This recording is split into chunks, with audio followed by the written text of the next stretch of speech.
Ever had a blind date rewrite your life? When my friend Sarah set me up with James, I just wanted dinner, someone to chase the loneliness. Instead, I stepped into a night that redefined everything I thought I knew about connection, trust, and letting go. Want to know how a simple Italian meal turned into the wildest night of my life?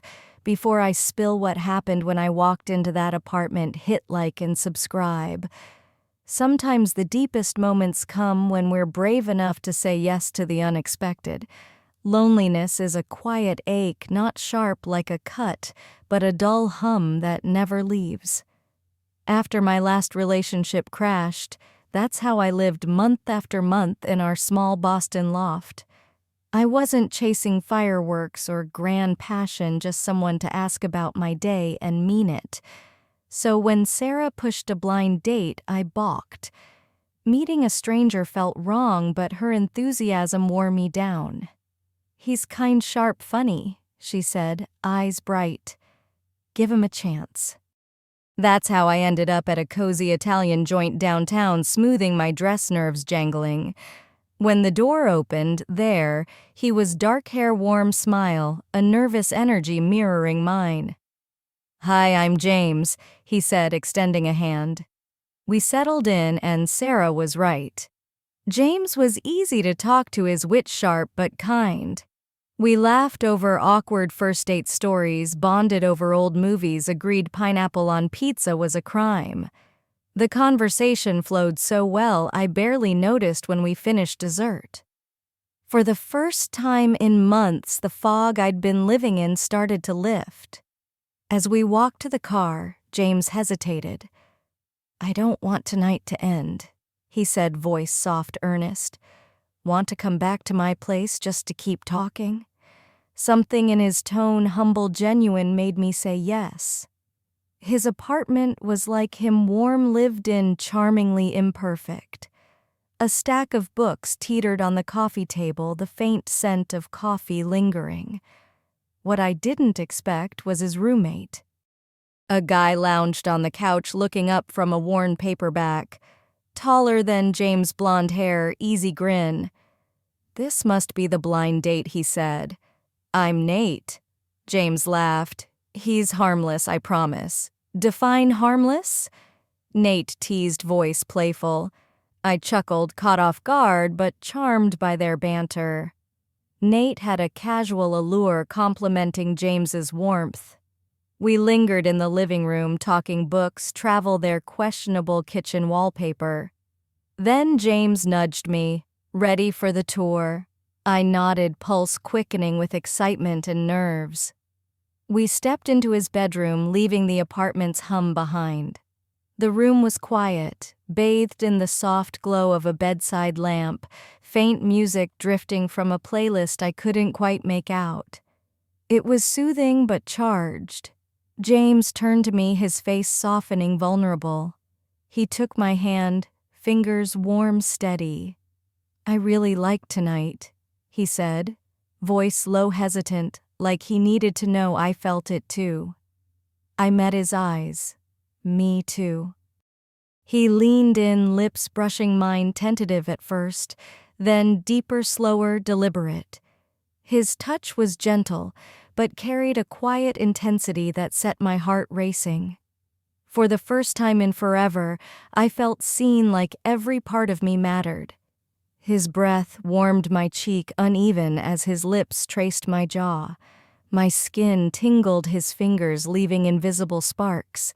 He held me close, not tight, leaving space for me to choose how far this went. Then a soft knock. James pulled back, forehead resting against mine, a quiet laugh escaping. "That's Nate," he said, voice amused but calm. I bit my lips, stifling a laugh. "Perfect timing," I whispered, half joking, half real. The door creaked open. Nate, leaning against the frame, relaxed. "Sorry to interrupt," he said, his grin saying he wasn't sorry at all. James glanced at me, his look a question. For a moment I hesitated, pulse racing for a new reason. But his eyes held no pressure, just patience, understanding. I glanced at Nate. his easy, humble smile, and something in me shifted. "It's okay," I said softly, surprising myself with how steady I sounded. Nate stepped in, bringing a new energy, light, playful, but not overwhelming. James's hand stayed on mine, grounding me as the three of us shared a look and unspoken understanding. James moved first, fingers brushing my cheek, kissing me again, deeper, firmer. His other hand found my waist, pulling me closer until I felt his heartbeat against mine. His warmth enveloped me, making the world outside this room fade. Nate stayed close, his movements unhurried. I felt his fingers graze my shoulder, light as a whisper, then slide down my arm. There was a contrast: James's touch, slow, careful; Nate's confident, playful, but respectful. Together, their movements felt like a dance guided by instinct. James's hand slid lower, finding the curve of my hip, pulling me back until the bed's edge brushed my legs. I sank down, room spinning with adrenaline and feeling. Nate knelt beside me, eyes meeting mine, playful but kind. "You okay?" he asked, voice low, gentle. I nodded, breath catching as his fingers touched my hand, a small but electric gesture. James joined him, their movements seamless, alternating between light and firmer touches, exploring with a care I didn't know I needed.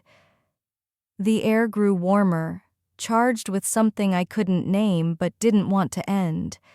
Their hands moved in perfect harmony, and I melted into it, every worry dissolving. James's lips grazed my collarbone, Nate's hand warm on my shoulder, blending tenderness and thrill.